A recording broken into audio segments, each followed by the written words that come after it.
ನನ್ನ ಹೆಮ್ಮೆಯ ಭಾರತದ ಸೇನೆಗೆ ಅಭಿನಂದನೆಯನ್ನು ಸಲ್ಲಿಸ್ತೇನೆ. ಏಪ್ರಿಲ್ 26ಕ್ಕೆ ನಮ್ಮ ಮಠದಲ್ಲಿ ಒಂದು ಸಭೆ ಕರೆದಿದ್ದೀವಿ.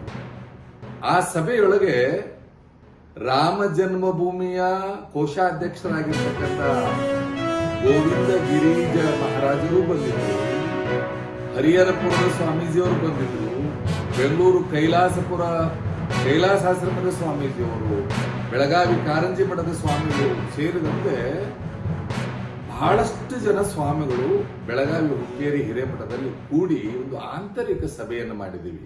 ಉದ್ದೇಶ ಏನಂತಂದ್ರೆ, ಇವತ್ತೆಲ್ಲ ನೀವು ನೋಡಬಹುದು, ಬಹಳಷ್ಟು ನಮ್ಮ ಜನರಿಗೆ ತೊಂದರೆ ಆದಾಗಲೂ ಕೂಡ ಸುಮ್ಮನೆ ಕೂತ್ಕೊಂಡು ಮೂರ್ಖತನ. ಕಾಶ್ಮೀರದಲ್ಲಿ ಉಗ್ರರ ದಾಳಿ ಬಹುಶಃ ನಮಗೆ ಎಷ್ಟು ನೋವು ಕೊಡ್ತು ಅಂತಂದ್ರೆ, ನಮ್ಮ ತಾಯಂದಿರ ಸಿಂಧೂರನ್ನ ಅಳುಕಿಸಿದ ಉಗ್ರಗಾಮಿಗಳಿಗೆ ನಮ್ಮ ಭಾರತದ ಸೇನೆ ತಕ್ಕ ಪಾಠವನ್ನು ಕಲಿಸಿದೆ.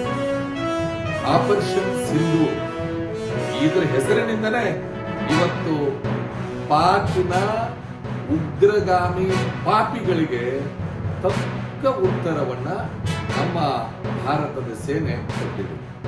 ಇನ್ನ